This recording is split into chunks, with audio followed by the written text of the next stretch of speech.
Welcome to Nisreen's Art World. I'm Nisreen, a dancer and a visual artist with a background in graphic art and psychology, currently based in the US. This podcast is your gateway to a creative fusion of ideas where I explore everything from book reviews to dance analysis, all through an artistic lens, in both English and Japanese. Whether you are here for inspiration, insight, or a fresh perspective, I'm glad you're joining me on this journey. Hello, this is Nisreen.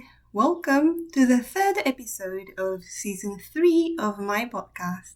It's lovely to speak with you again. Today, I'd like to talk about one of the most influential figures in music history, Michael Jackson. He was born on 29th August 1958 in Indiana, United States. He began his musical career at the young age of 6 as a member of the family band, the Jackson 5. As he rose to fame as a solo artist, his music videos, particularly those from the album Thriller, 1982, were credited with breaking several racial barriers both in the United States and around the world. The popularity of his videos helped catapult the TV channel MTV to global prominence. He passed away on 25th June 2009. His life, though filled with fame, was also marked by turbulence and an extraordinary number of ups and downs. Even today, many recognize him as a legendary entertainer. So, the question is, why is his work important from an artistic perspective? And as artists, what can we learn from him? In this episode, I will break it down into 4 key points. 1. Bridging old and new. Michael Jackson is often described as revolutionary, and rightly so. He created music videos that went far beyond the standards of his time, using compelling storylines and the most advanced technology available. He referred to his music videos as short films, treating them as an art form, not merely as promotional tools, which was truly innovative. Thriller is the most famous example, but later works such as In the Closet, 1991, and Remember the Time, 1992, are also known for their cinematic quality and choreographed brilliance. However, his dance and music were deeply inspired by those who came before him, a fact he openly acknowledged. His footwork, for instance, shows clear influences from James Brown, Sammy Davis Jr., and Fred Astaire. The music video for Smooth Criminal, 1988, is particularly noteworthy. It pays homage to Fred Astaire's film The Bandwagon, 1953. Jackson's movements and costume choices reflect the elegance of the golden age of Hollywood, yet they are carefully crafted to express his unique style and contemporary energy. Interestingly, few people know that Michael Jackson loved classical music, composers like Debussy and Tchaikovsky. This influence is perhaps more evident in lesser-known songs like Scared of the Moon, 2004, and Little Susie, 1995, but also shines through his broader artistic vision, especially in his storytelling and dreamlike imagery. This teaches us an important lesson about creative innovation. First, learn from the past.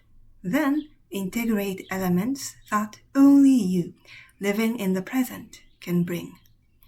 This is a method I use in my own work as a visual artist, studying the great artworks of the past and weaving their influence into my own voice. 2. Don't try to be someone else. It's a fun bit of trivia that Michael Jackson borrowed his mother's black sequin jacket for his debut performance of Billie Jean at the Motown 25th anniversary in 1983. Another element of his signature look, white socks, was also far from trendy at the time. In fact, he jokingly reflected in his autobiography that his brothers used to make fun of him for wearing them. He explained that he wore white socks with black trousers to highlight his footwork as clearly as possible. His decision to wear a white sequined glove on just one hand further enhanced his dance moves, adding a sense of surprise through asymmetry. All of this reflects his disregard for following trends. Instead, he focused on his individuality and creativity, not what others were already doing. This attitude remained with him until the end of his life, even as he grew older. I remember watching one of his performances from the 1980s when I was a teenager in the 2000s. Although he was no longer at the peak of his career at that time, his stage presence and music struck me as if it had been released just yesterday. I compared him with several other lesser-known musicians from the same era and wondered, why do they seem dated while he doesn't? This ties into an important idea: the value of creating trends, not following them. In the visual arts community, especially online, I often see artists worrying about whether their style is quote-unquote up to date. I completely understand that. Particularly for commercial artists, it's important to create work that resonates with the public. However, if you're always trying to be like someone else, you become easily replaceable. Being unique helps you carve out your own space in the market. More importantly, isn't uniqueness what makes art art? In the music video for The Way You Make Me Feel, 1987, Michael Jackson subtly weaves this message into a light-hearted, even slightly silly storyline. Be yourself. Even in a crowd of toughs, he highlights the courage it takes to stick to one's own style rather than trying to look cool or traditionally masculine. This message is also powerfully present in Beat It, 1982. His nuanced take on masculinity feels even more relevant today, at a time when aggressive, performative masculinity is often glorified online. 3. Connect with your inner child. Michael Jackson repeatedly cited children as his source of inspiration. In his book, Dancing the Dream, he reflects, quote, "What we need to learn from children isn't childish. Being with them connects us to the deep wisdom of life, which is ever present and only asks to be lived. Now, when the world is so confused and its problems so complicated, I feel we need our children more than ever. Their natural wisdom points the way to solutions that lie waiting to be recognized within our own hearts." Unquote. This belief is also expressed through his tireless philanthropic efforts, including donating over $500 million to charity during his lifetime, though the exact number remains unknown since he also made anonymous donations. In 2000, Guinness World Records recognized him for supporting 39 charities, more than any other entertainer. He continued his humanitarian work until his final days.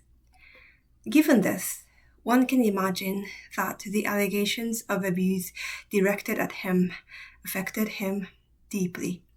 Still, he kept up his philanthropic work regardless of the accusations, which, it should be noted, were rejected in both court and by FBI investigations. In his music, he released several global charity songs such as We Are the World, 1985, Heal the World, 1992, and What More Can I Give, 2003, aiming to raise awareness about children's poverty and mistreatment worldwide. However, while his view of children was framed by his philanthropic vision, it also stemmed from a reflection on his own childhood. In a public speech at Oxford Union in 2001, he described himself as, quote-unquote, the product of a lack of childhood, opening up about his painful experiences as a child star and the long-standing struggles with a father who showed him no affection. This is heartbreaking. However, he concluded his speech by emphasizing the importance of forgiveness and choosing a hopeful way of living as a means of improving the world. Quote, "This call for forgiveness may not result in opera moments the world over with thousands of children making up with their parents, but it will at least be a start and we'll all be so much happier as a result. And so, ladies and gentlemen, I conclude my remarks tonight with faith, joy, and excitement. From this day forward, may a new song be heard. Let that new song be the sound of children laughing. Let that new song be the sound of children playing. Let that new song be the sound of children singing. And let that new song be the sound of parents listening. Together, let us create a symphony of hearts, marveling at the miracle of our children and basking in the beauty of love. Let us heal the world and blight its pain." Unquote. This vision of Jackson, where his charitable spirit for children is also deeply personal, is consistently present in many of the ballads he wrote, such as Gone Too Soon, 1991, Childhood, 1995, and Speechless, 2001. Some may call his deep yearning for childhood obsessive. However, returning to one's deepest childhood trauma is almost inevitable for many artists because, as Julia Cameron argues in The Artist's Way, our inner artists are children. The way Jackson sought to reconcile with his inner pain through his art while reaching out to children suffering around the world resonates with me. It reminds us that art connects with our inner selves and leads us on an emotional journey. 4. Embrace rage and transcend it. Finally, I'd like to address one of the most controversial music videos in Michael Jackson's career, Black or White, 1991. The first few minutes of the Black or White video are relatively light-hearted, even utopian. Jackson travels across the world adopting his dance moves to the culture or country he finds himself in. He performs alongside West Africans, Native Americans, Thais, Indians, and Russians. The main portion of the video culminates in the revolutionary morphing scene where faces of various races seamlessly blend into one another. This visual effect powerfully emphasizes that there is really only one race, the human race, regardless of racial differences. The imagery aligns with the upbeat music and lyrics that call for racial equality. What sparked controversy was the final portion of the video where Jackson transforms into a Black Panther and wanders into a dark alley. In this so-called Panther dance, he unleashes his frustration over social injustice through his movements. He vandalizes a car, grabs his crotch, grunts, throws a rubbish bin into a storefront, and finally falls to his knees, tearing off his shirt. This part starkly contradicted his family-friendly public image, prompting a backlash that led to the removal of the dance scene from television broadcasts and a public apology.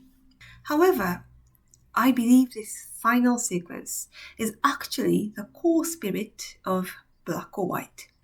Though the music sounds cheerful, there is a flame of righteous rage at its heart.